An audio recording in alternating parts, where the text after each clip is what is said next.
পূর্ব শত্রুতার জের ধরে সহকর্মীর হাতে খুন হলেন ঘাটাইল সরকারি জিবিজি বিশ্ববিদ্যালয় কলেজের নৈশ প্রহরী ইউসুফ। টাঙ্গাইলের ঘাটাইল থেকে মীর আলেয়া পারভিনের তথ্য, ভিডিও চিত্রে দেখুন বিস্তারিত।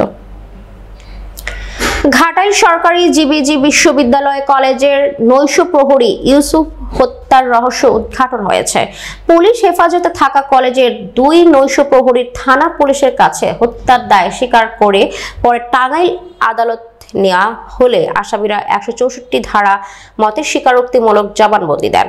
আসামিরা হচ্ছেন ঘাটাইল উপজেলার গৌরীশ্বর গ্রামের নৈশ প্রহরী জুয়েল ও একই কলেজের নৈশ প্রহরী ময়মনসিংহের মুক্তাগাছা থানার লাঙ্গুলিয়া গ্রামের সবুজ মিয়া ওরফে ফরিদ। ঘাটাইল থানা পুলিশ সূত্রে জানা যায়, পূর্ব পরিকল্পনার অনুযায়ী চলতি মাসের 5 জুন রাতে নৈশ প্রহরী জুয়েল ও ফরিদ মিয়া বারান্দার রুমে ঢুকে একজন গলা চেপে ধরে অন্যজন মুখে কাপড় পেঁচিয়ে শ্বাসরোধ করে হত্যা করে লাশ কলেজের পেছনে কচুরি পানা ভর্তি একটি পরিত্যক্ত ডোবায় পুঁতে রাখে। ঘাটাইল থানা পুলিশ লাশ উদ্ধার করে থানায় নিয়ে যায়। এই ঘটনায় নিহতের স্ত্রী আলপনা বেগম 8 জুন রাতে অজ্ঞাত আসামিদের বিরুদ্ধে মামলা করেন। মামলার তদন্ত কর্মকর্তারা ঘাটাইল থানা পুলিশ উপপরিদর্শক রাজু আহমেদ জানায়, আসামি ফরিদ ও জুয়েলের স্বীকারোক্তিমূলক জবানবন্দিতে নিশ্চিত হতে পেরেছি।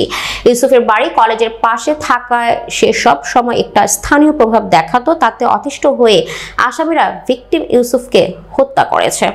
এ বিষয়ে অতিরিক্ত police super Gopalpur circle Fauzia Habib Khan 71 Bangla টেলিভিশনকে জানান। ধন্যবাদ আপনাকে।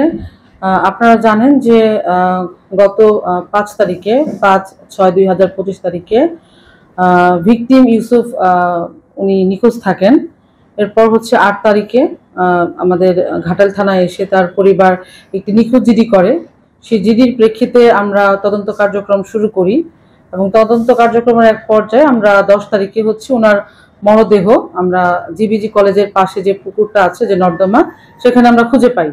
পরবর্তীতে এটাকে আমরা মার্ডার মামলা হিসেবে নিয়ে পরবর্তী কার্যক্রম শুরু করি এবং সেই কার্যক্রমের প্রেক্ষিতে আমরা প্রাথমিক জিজ্ঞাসাবাদে সন্দেহভাজন হিসেবে 2 জন নাইট গার্ড জুয়েল এবং হচ্ছে ফরহাদ তাদেরকে নিয়ে আসি এবং তাদেরকে জিজ্ঞাসাবাদে তাদের কাছ থেকে কিছু তথ্য আমরা পাই।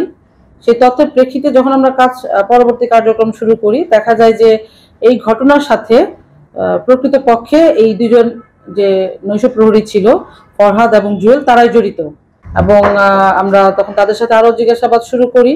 আমাদের কাছে যে সকল সিসিটিভি ফুটেজ বা অন্যান্য যে সকল তথ্য ছিল, সেই তথ্যের প্রেক্ষিতে আমরা যখন তাদেরকে জিজ্ঞাসাবাদ শুরু করি তখন তারা স্বীকার করে যে পূর্ব শত্রুতার জের ধরে যে ইউসুফ ভিকটিম যে ছিলেন, যিনি মারা গিয়েছেন, তার সাথে তাদের একটা পূর্ব শত্রুতা ছিল। সেই পূর্ব শত্রুতার রেশ ধরে মূলত তাকে হত্যা করা হয়। না, যেহেতু 164 দুজনেই করেছেন, দুজনেই কিন্তু এই হত্যাকাণ্ডের সাথে সরাসরি জড়িত ছিলেন, দুজনেই 164 করেছে, এক্ষেত্রে আমরা আর কোনো রিমান্ডে নিয়ে আসবো না।